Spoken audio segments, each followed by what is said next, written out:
Ayan mga ka-sunrise, ngayon tinesting na po natin yung ating mosquito trap dito sa ating drainage system. So normally dito nanggagaling yung lamok sa ating mga drainage system. Sunrise, wala pong kaya yan mga ka-sunrise. So ayan po yung mga lamok. Ayan, so kuha po tayo ng isa para makita po sa inyo.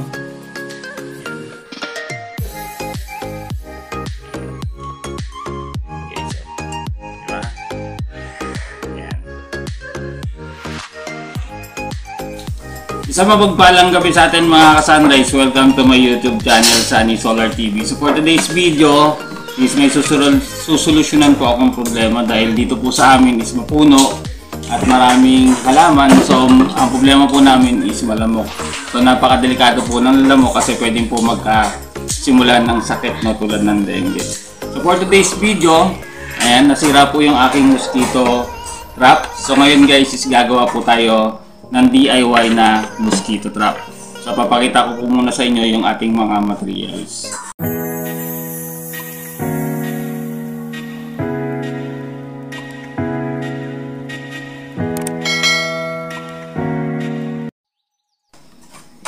Ayan mga ka-sunrise, magsimula na po tayo sa ating paggawa ng DIY mosquito trap.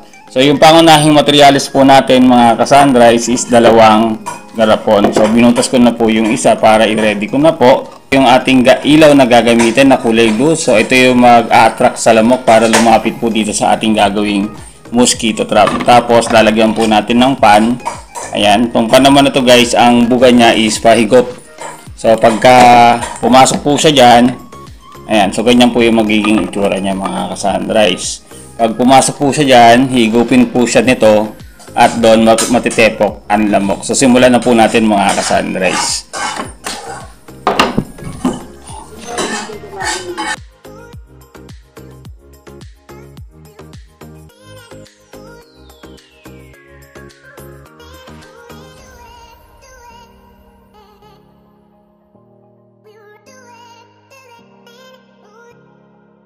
Ka-sunrise, nakabit na po natin yung ating ilaw tapos yung ating fan mga ka-sunrise. Ngayon naman is wiringan na lang po natin.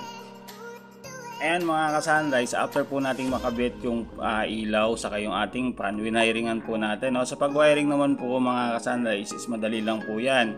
So yung DC current guys is meron niyang positive and negative. So yung ilaw at yung ating fan is naka-parallel lang po siya. No? Ang connection niya is positive to positive, negative to negative. So ngayon i-testing na po natin. Ayan. Lagay na po natin yung ating mosquito trap dyan. Tapos nilagyan rin natin siya ng adapter, male adapter. Tapos ito po muna yung pan-testing natin. Gumawa po rin tayo ng DIY na pang power supply natin. Tapos nilagyan natin ng female adapter. So on na po natin mga ka-sunrise. Ayan. As you can see, uma-under na po siya. Ayan. So, ayan. So, i-fix na lang natin. Lalagyan na lang po natin dito ng sarado. Tapos, i-testing po natin mga ka-sunrise. Tingnan po natin kung makakahuli po tayo ng lamok at matetepok po natin. Ayan mga ka-sunrise. Ngayon, testing na po natin yung ginawa nating DIY mosquito trap. Ayan. So, ang purpose po nito is vacuum system.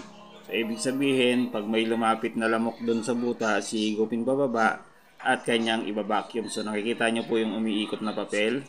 Ayan, tapos testing po natin yung ribbon. Ayan, pansin nyo po guys, yung ribbon is hiniikot niya pa loob. Tapos, is lagyan natin to ng papel. Ayan, so gumupit po ako ng papel. Tapos, i-testing po natin. Ilagay po natin sa loob. Ayan. And as you can see, nakikita nyo guys na paikot-ikot po yung papel hanggang pumasok po yan sa loob. Ayan, ayan, pumasok na po sa loob at nakikita nyo po, binabacuum nyo na po. Ayan mga ka-sunrise, ngayon tinesting na po natin yung ating mosquito trap dito sa ating drainage system. So normally dito nanggagaling yung lamok sa ating mga drainage system. So ayan, chinek na po natin. Tapos mamaya tignan po natin kung may na tepok na ba po tayong lamok.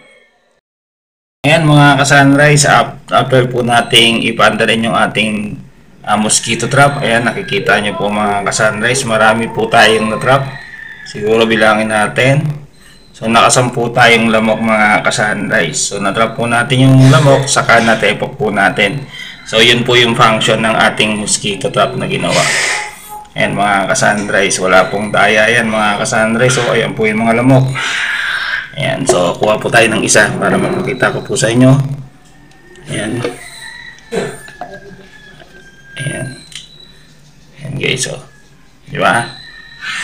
Ayan. Ayan mga ka-sunrise, working na po yung ating mosquito trap. So syempre dito ko siya nilagay sa aming sala.